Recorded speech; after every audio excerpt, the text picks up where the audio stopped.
You may have heard about the way to buy tax deals, the houses on the courthouse steps, and you might even be looking for that courthouse foreclosure list. You should know that is a part of the process. It's not that you can actually go down to the courthouse and bring your checkbook and buy a house. Would that it were that easy. Well, it was once upon a time. It's just not now. All right, here's the foreclosure process. Somebody somewhere ain't paying the bills. They have stopped paying for the house. In that process, the bank has communicated with them a ton of times. What the bank has offered them is a workout. That might mean they're going to say, we'll cut the payments for a while, we'll cut the interest rate, we'll put some lost payments on the end of the loan.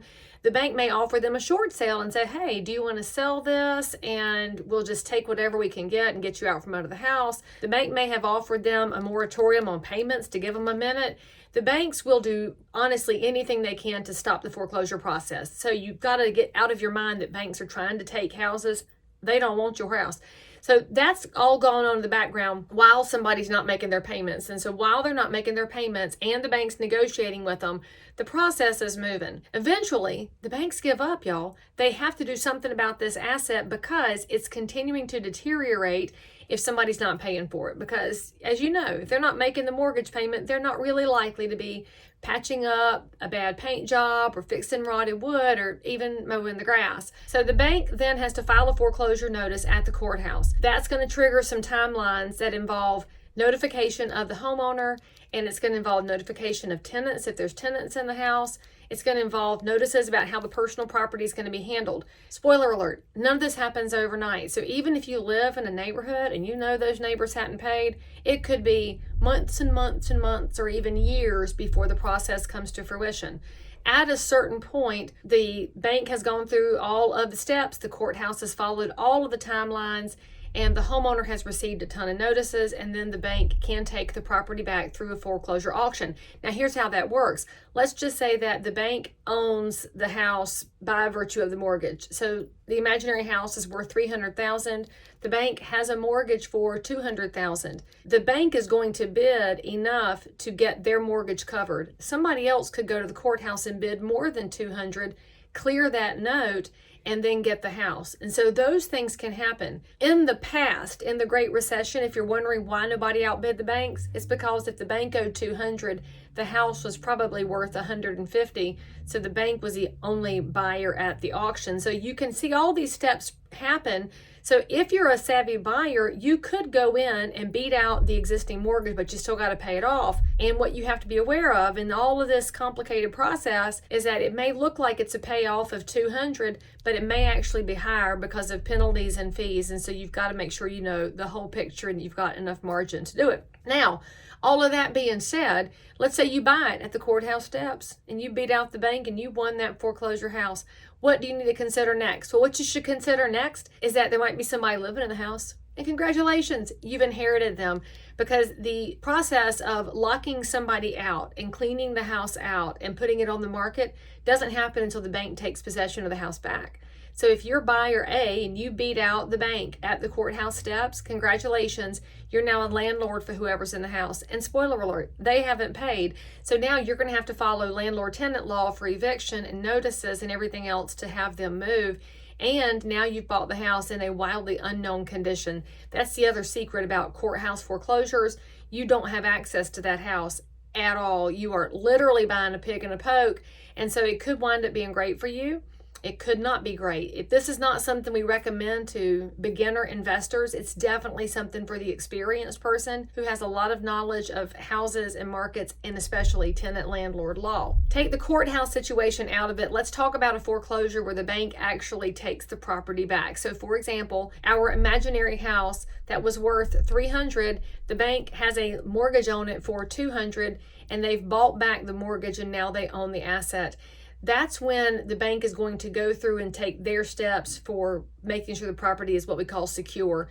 So they're going to have me, the local realtor, check occupancy. And if somebody's in the house, we're going to go through all those same steps again. In fact, we're going to add a step and offer them what's called cash for keys, which is the bank saying, I'll give you $1,000 if you will but leave. Now, some people will say, absolutely, I'll take that, pay for the moving van and a security deposit and go on.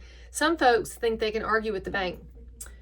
Spoiler alert, if you haven't made the payment and the courthouse has let the foreclosure action go through and the bank owns the house, you've lost all power to make decisions about that house. It's just gone now. You have given that power back to the bank. So at that point, the bank is going to give a deadline based on local laws. Now, I know North Carolina laws. If you're somewhere else watching this, check your state, call your local realtor who knows foreclosures. And so after we followed all the timelines, the sheriff can do what's called a lockout. That's the moment at which the sheriff is there. We are going to change the keys to the house.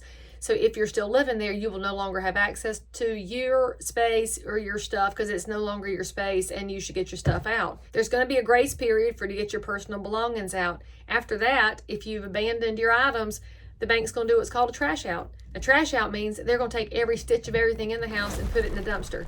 Now, you might have left the most amazing autographed Michael Jordan poster from his freshman year at Carolina, and it is worth a mint. It's still going to get trashed out. Now, maybe the trash out guys will notice it's a great deal and keep it, but you have lost it, my friend. So if you're getting foreclosed on, don't leave any personal items in the house because they're gone.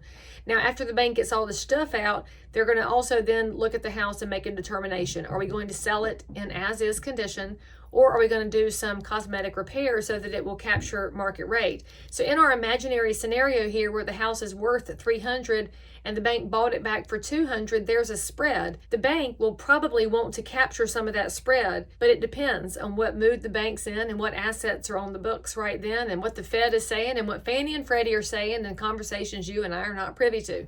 So what will happen next is the bank's going to have the local realtor get some bids. What's it going to cost to do carpet and paint and appliances? And then what's the value if we leave it as is? When this property is ready to be listed, that's when the bank has gone through all of their paperwork. There's also a hidden underlying thing going on. If you remember when you bought your house, you might have fussed about it. There's this item on your closing statement and in your payments called PMI, private mortgage insurance.